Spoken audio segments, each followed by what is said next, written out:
So, How to Train Your Dragon, which I saw last night, in 2D. I'm not a big fan of 3D movies that usually aren't made to be in 3D, although I did hear the 3D in this was quite good. For some reason, all my 3D showings at my local movie theaters last night had been canceled. I don't know what happened. But I ended up kind of getting roped in to go see this with a friend. I didn't have any strong desire to see it. There's like 50 of these animated movies made a year, so it was just kind of a thing to me. It got me out of the house. I really like this movie. Now, that's saying something because I got dragged to a lot of the animated talking movies about a year ago, and I got sick of them, and I'm like, I'll never see another one of these again. And I already knew what to expect, and it's kind of the same happy-go-lucky. Oh, it's not really happy-go-lucky, but it's kind of the generally the same thing. But they do a lot of interesting stuff. I really like the characters. Like you have they call the main kid Hiccup. Then you have like the guy he's training under, and then you have his father, and then you have like all the other kids who are trained to be dragon slayers or killers or whatever you want to call them. They never really say anything other than they're gonna fight dragons. I was really impressed with this movie. I'm trying to think of a place to start. Excuse me. I saw it last night, and I haven't really planned this out. I didn't. I like the fact that the dragon really didn't come in until like 30 minutes into the movie. The movie's about an hour and a half overall, and you really got to like the characters before you saw how he started interacting with the dragon. I thought the voice acting was done well.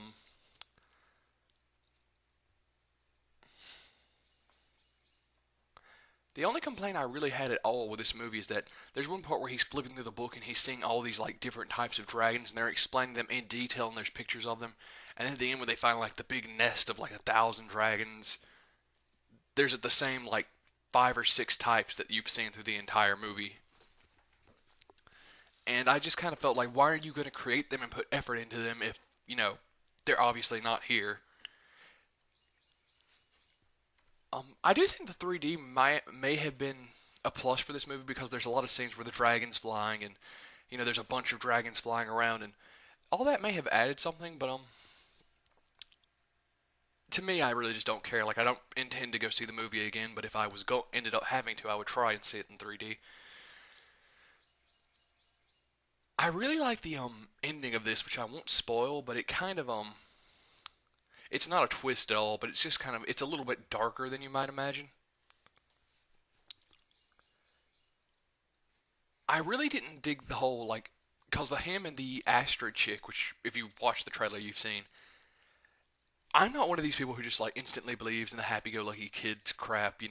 Oh look, they're falling in love. Now I realize this is a children's movie, or at least aimed at children or families, so there's not going to be a whole ton of development on the whole romantic thing. But she literally like flies on the dragon and then she jumps off and kisses him, and I'm like, wow, that was quick. Couldn't have tagged on an extra 10 minutes, could you? But that's a personal gripe. I realize once again, family kids movie, meh. The only other problem I have besides that is at the end he's like, it snows 9 months of the year and it sleets the other three, but the entire time you're watching the movie, I don't think it does anything but sunshine or when they're at night when the dragons are attacking, it's a clear sky. So I'm like, wow, you couldn't have thrown in a little snow just to make us believe that. It's funny. It really is funny. Like I didn't think the humor in these movies really usually doesn't get me.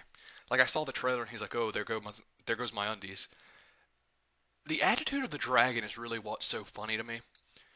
Toothless, I think is what they call him. But because he just kind of has the kind of a traits of a dog and like kind of a human mix. Like the part where he's trying to smile at like back at the hiccup or whatever his name is was really funny to me. I hadn't been to an animated movie in a while on its opening weekend, so I forgot how very irritating the children are. Because there was this one kid in front who kept screaming every time she thought something was the audience was doing something wrong. Like, don't laugh at Hiccup! And her dad was doing absolutely nothing. So I ended up screaming at him and they got mad and left the theater. I basically stood up and said, keep your kid quiet! He's like, redneck, and he left. But that's not really part of the movie review. That's just explaining what an anger problem I have. But that being said, I really did enjoy this movie, and I'm not gonna say I'm gonna buy it on DVD when it comes out, but maybe eventually if I find it in the bargain bin, that's something to see. So, it's definitely one of the better animated movies to be made in the past, I don't know, couple of years. I usually don't dig them, but I remember one or two that I've liked, like Ratatouille and Incredibles and stuff like that.